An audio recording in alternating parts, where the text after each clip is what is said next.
la mayoría de las sociedades antiguas de cazadores y recolectores, las mujeres equilibraban el suministro de caza de los hombres con su cosecha recolectada de los alrededores. Por lo tanto, las mujeres se convirtieron en las primeras en aprender los secretos de las plantas y cómo éstas se propagaban. Este conocimiento condujo al desarrollo de la agricultura y a la evolución de los tótems animales, de los cuales surgieron las primeras imágenes de la Gran Madre, quien con el culto apropiado produjo su abundante cosecha de la misma manera que las mujeres produjeron niños. El cannabis se encuentra entre los cultivos más antiguos y útiles de la humanidad, por lo que no es sorprendente descubrir que el cannabis, en todas sus formas, se ha asociado de manera intrincada con el culto a la diosa en muchas culturas a lo largo de la historia. La diosa más antigua que todavía se venera en el mundo hoy en día es la diosa hindú Kali, la madre de la vida y la muerte. Su adoración se remonta a la prehistoria y se cree que es anterior a la de su consorte Shiva. Tanto Shiva como Kali están fuertemente asociados con la marihuana.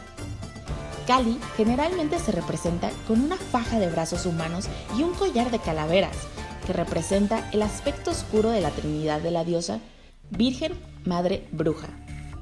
Tanto los antiguos y modernos devotos de Kali participan de la marihuana en diversas formas como parte de su culto. Las ceremonias devocionales a Kali implican la ingestión de cannabis y el sexo ritual, que está dirigido a elevar la energía kundalini desde la base de la columna vertebral hasta los centros superiores del cerebro. En general, se acepta que fueron los escitas a caballo quienes difundieron la combinación del cannabis y la adoración a las diosas en gran parte del mundo antiguo. Las mujeres escitas amazonas lucharon junto a sus compañeros guerreros, quienes eran conocidos por haber usado cannabis en sus ritos funerarios en veneración de su propia variación de la diosa madre de la vida y la muerte, Rea Crona. Mostrando fuertes lazos del cannabis con la mitología escrita, Rea Crona vino a cosechar a sus hijos con la guadaña, una herramienta agrícola llamada así por su origen escita y originalmente diseñada para cosechar cannabis. Las imágenes de la diosa madre y el árbol de la vida también se encuentran entre otras culturas con las que los escitas entraron en contacto, como los antiguos cananeos y también los hebreos, que rindieron una reverencia particular a la diosa del cercano oriente, Asera, cuyo culto se centró particularmente en el uso de la marihuana.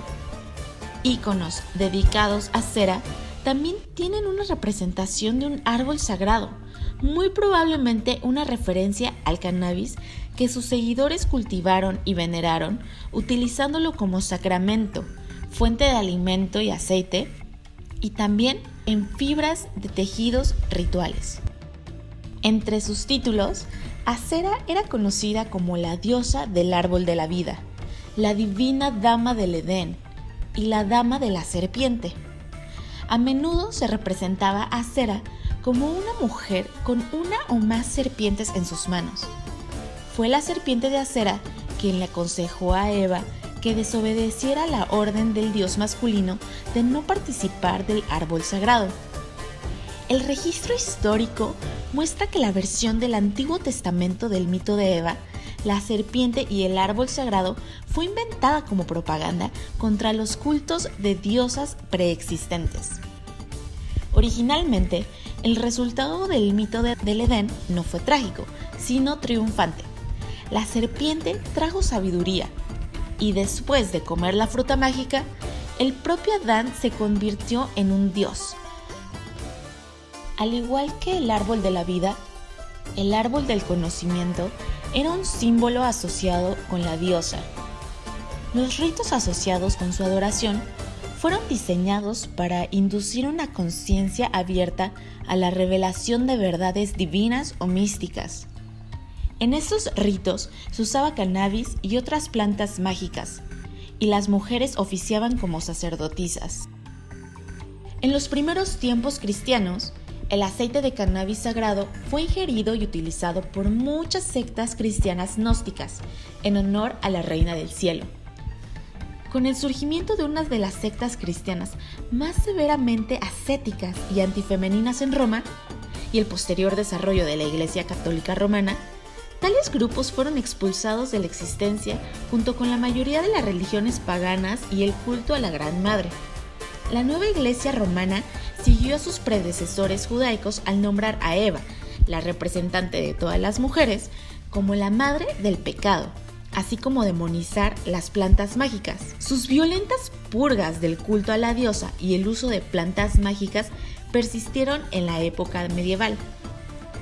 Se ha estimado que más de 1 millón de practicantes de las religiones más antiguas de la diosa fueron quemadas como brujas por utilizar cannabis, mandrágora, belladona y otras plantas en sus ungüentos voladores.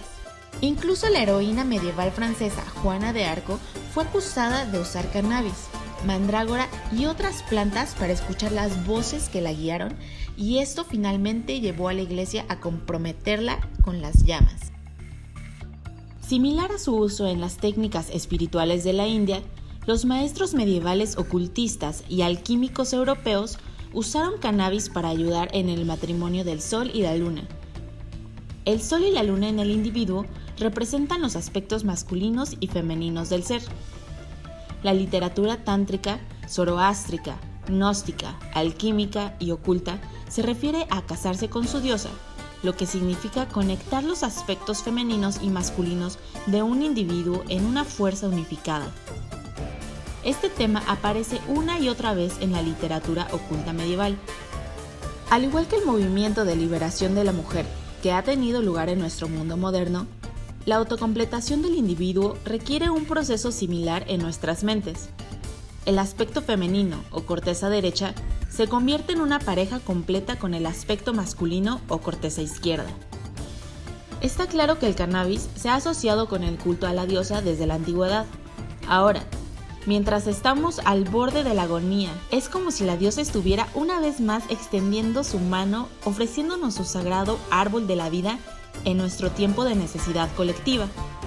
De hecho, es probable que hasta que no estemos libres para disfrutar de todos los frutos sagrados de la Madre Tierra, la liberación de lo femenino tenga lugar por completo y podamos restablecer la salud de Gaia, nuestra matriarca planetaria. La naturaleza andrógina del organismo humano está resurgiendo en la conciencia de nuevas maneras que han evolucionado a partir de la experiencia pasada. Estamos aprendiendo a reconocer y a diferenciar los opuestos en nuestra naturaleza. No importa si llamamos a estos opuestos masculino y femenino, creativo y receptivo, conocimiento y sabiduría, competencia y cooperación, explosión e implosión, o logos y eros. Lo importante es que se experimenten en unión como aspectos de nuestro propio ser interior. Son las posibilidades de renovación propia de nuestra individualidad. Unidos, pueden fertilizarse entre sí para generar la creatividad que es el potencial de los seres humanos. El retorno de los valores femeninos, como la cooperación y la paciencia, se anhelan en un mundo desgarrado por guerras, pobreza, enfermedades y violación a la tierra. Cuando la diosa de la fertilidad se reúne con el dios de la conciencia, la cultura renovada tendrá su concepción.